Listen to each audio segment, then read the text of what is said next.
बहुत सारे बच्चों का कमेंट था कि मुझे हिंदी नहीं आती, तो मुझे इंग्लिश मीडियम के लिए बता दीजिए कि मैं यूपीएससी की तैयारी कैसे करूं। तो सारी इनके जो क्वेश्चन थे इसके जवाब मैंने दिए हैं। कितने पेपर होते हैं, कौन सी बुक पढ़नी है, कितने समय में हो सकती है, कौन सा न्यूज़पेपर पढ़ना है, क्या स्मार्ट तरीका है, कौन सी बुक पढ़नी है, सो पूरा इस वीडियो में मैं आपको बताऊंगी। पूरा वीडियो को वॉच कीजिएगा।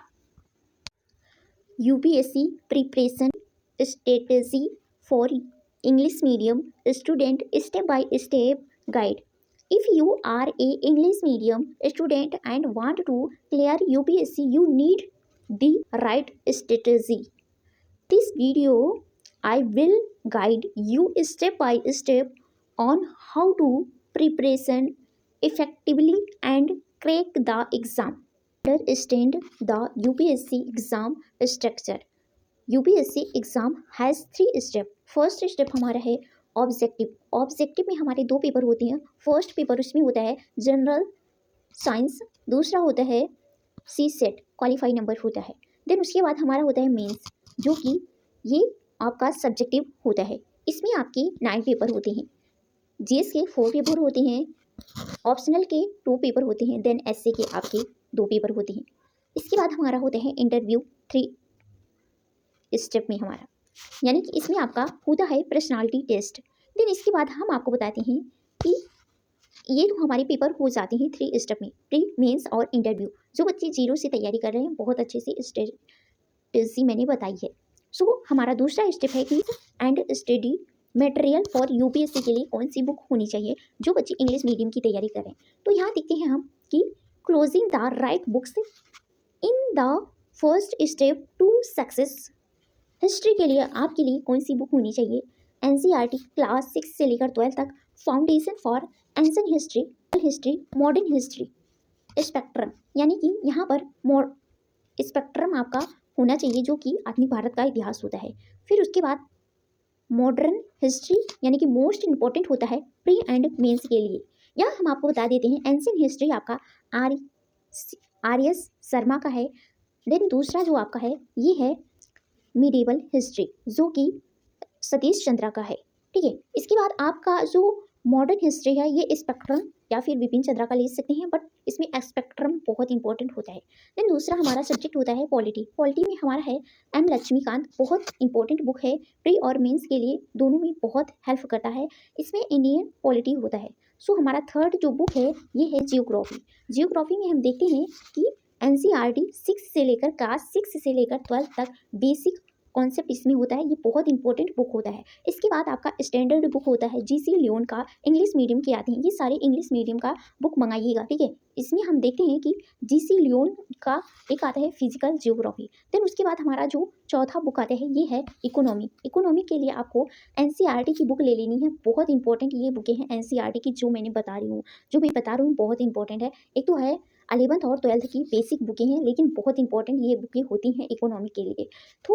तो हमारा उसके आगे जो दूसरा बुक है स्टैंडर्ड बुक, वो है रमेश सिंह का बुक है, ये है इंडियन इकोनॉमी का। ठीक है, इसके बाद हमारा 5वां जो बुक है ये है इन्वायरमेंट। इन्वायरमेंट में कौन सी बुक होनी चाहिए? तो ये हमारी बुक है कि Shankar IAS best for environment and ecology के लिए बहुत इंपॉर्टेंट बुक है।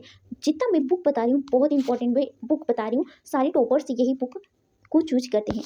देन हमारा जो अगला स्टेप है बुक का ये है science and technology. Science and technology में हमें क्या लेनी होगी, कौन सी बुक लेनी होगी? तो इसमें आपको एनसीईआरटी 6 से लेकर 10th तक होनी चाहिए, उसके साथ करंट अफेयर भी आप अपडेट करना होगा आपको। ठीक है, यहाँ आपको एक्स्ट्रा रीड क्या करना है, इसकी मैंने जो बुक बताया है इसके बाद आपको रीड क्या करना है, एक तो द हिंदू, इंडियन एक्सप्रेस, और उसके बाद मंथली मैगजीन और विजन का आता है, या फिर आप किसी का भी ले सकते हो। तो मैं चाहती हूँ कि आप नेट से ज़्यादा चूज करें, जैसे कि पीआईबी, पीआरएस, जो करंट अफेयर से अपडेट होती हैं ये नेट पे आपको मिल जाएंगे।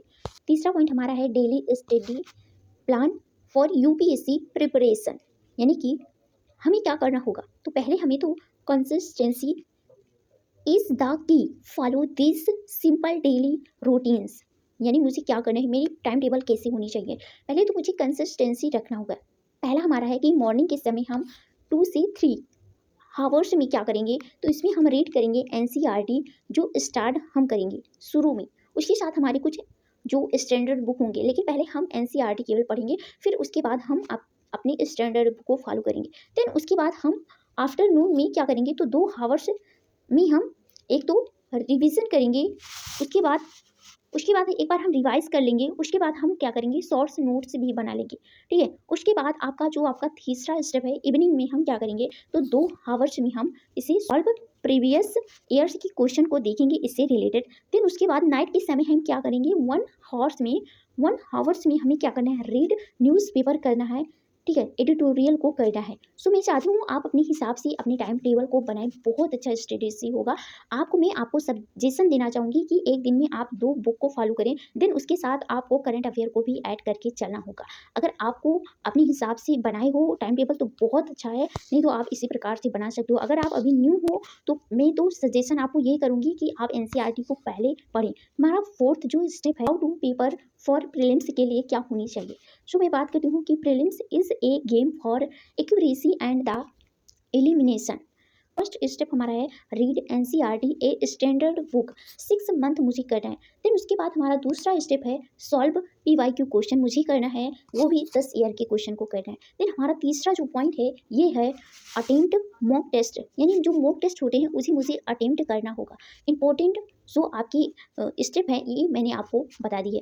देन इसके बाद हम बात golden rule, do not attempt unknowledge question mains के लिए क्या होनी चाहिए। तो हमारी जो 3 स्टेप हैं, ये 3 स्टेप में हम देखेंगे कि read standard books and mock, जो आपकी मेक नोट्स हैं, जो आपने नोट्स बनाए उसके साथ आपने जो स्टैंडर्ड बुक को फॉलो किया है उसे फॉलो करना। यानी कि जो दूसरा है उसी में हमारा स्टेप है, ये है focus on answer writing, practice करनी है आपको, हमेशा ज्वाइन कर लेना होगा आपको मीन्स के लिए टेस्ट सीरीज। फिर जो तीसरा स्टेप हमारा है ये है रिवाइज नोट्स, आपको रिवाइज करना है नोट्स को, वो भी रेगुलर। 6 पॉइंट है, यानी कि छठा पॉइंट जो आपका है इसमें है how to prepare for UPSC interview. Interview के बारे में आपका क्या देखा जाता है, तो इंटरव्यू में आपका जो तीसरा पेपर में होगा ये है, आपको तो बहुत अच्छा रखना है कि कॉन्फिडेंस बहुत ज़्यादा ज़रूरी है।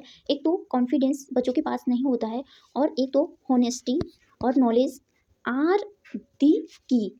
फिर practice mock interview, stay update with current affair के कुछ क्वेश्चन पूछे जाते हैं। देन इसमें आपको और भी देख लेना है, इम्प्रूव कम्युनिकेशन स्किल क्या है आपके अंदर। देन हमारा लास्ट जो स्टेप है ये है most common mistake to avoid. बच्चे क्या ज़्यादा मिस्टेक करते हैं, क्या वो छोड़ देते हैं, इसमें हम जानते हैं।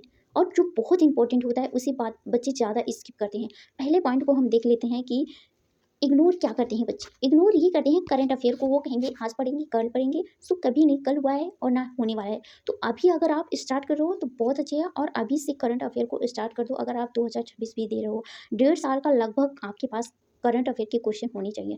यहाँ आपको रीड कर लेनी है न्यूज़पेपर को, वो भी डेली, डेली नहीं तब भी वीकली आपको कर ही लेनी है। ठीक है, इसमें हम आपको जो दूसरा स्टेप क्या बच्चे स्किप करते हैं ये है, इसकी क्या करते हैं, तो ये कहते हैं आंसर राइटिंग। आंसर राइटिंग आप शुरू से करना चालू कर दो। अगर आपने सोचो, अगर आपने पूरा एकदम लॉन्ग से यानी कि पूरा विस्तार से पढ़ लो किसी बुक को, तो इसमें क्या मेंस और क्या प्रीलिम्स की तैयारी करनी है। ठीक है, इसमें हमारा जो तीसरा स्टेप है ये है नोट रिवाइज नहीं करते बच्चे, तो ये भी बहुत ज़्यादा रिवाइज करना ज़रूरी है।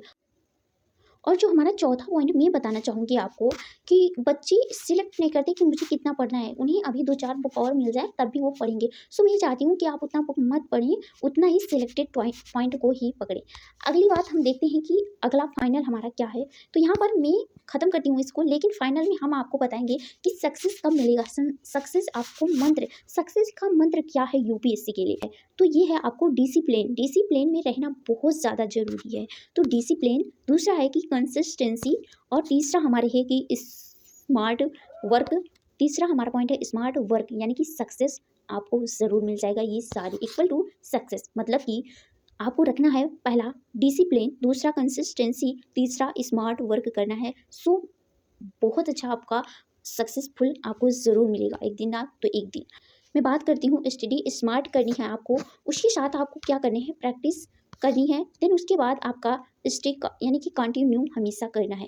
देन उसके बाद हमें करना है कि लाइक्स एंड कमेंट्स आपको करना नहीं भूलना है। और जो बच्चे यूपीएससी की तैयारी कर रहे हैं उनके पास ज़रूर शेयर कीजिएगा, जो बच्चे इंग्लिश मीडियम से अपनी तैयारी को अंजाम देना चाहती है। मैं चाहती हूँ कुछ भी डाउट होता है नीचे ज़रूर कमेंट कीजिएगा। और मैं आपको यहाँ पर एक बार और सजेशन देना चाहूँगी कि जो आपके यहाँ हिस्ट्री के लिए मैंने बुक बता दी है, लेकिन यहाँ मैप के एक बुक आते हैं एटलस का, उसे आप ले लीजिएगा, ठीक है। यहाँ आपकी सारी बुक्स और कैसी आपकी तैयारी होनी चाहिए, क्या टाइम टेबल होना चाहिए, आप कितने दिन में इसकी तैयारी कर सकते हो, सारी चीज़ें मैंने बता दी। भी डाउट है तो नीचे जरूर कमेंट कीजिएगा। अगर आपको इसका पीडीएफ चाहिए तो हमारे टेलीग्राम को ज्वाइन करके वहाँ से आप इस वीडियो को डाउनलोड कर सकते हैं। इसका लिंक जो टेलीग्राम का है ये डिस्क्रिप्शन में मिल जाएगा, वहाँ से आप इसको ज्वाइन कर वहाँ मिल जाएगा। सो इसी तरह की वीडियो के साथ हम आपसे मिलते हैं किसी नेक्स्ट वीडियो में। तब तक के लिए bye bye, tata, take care.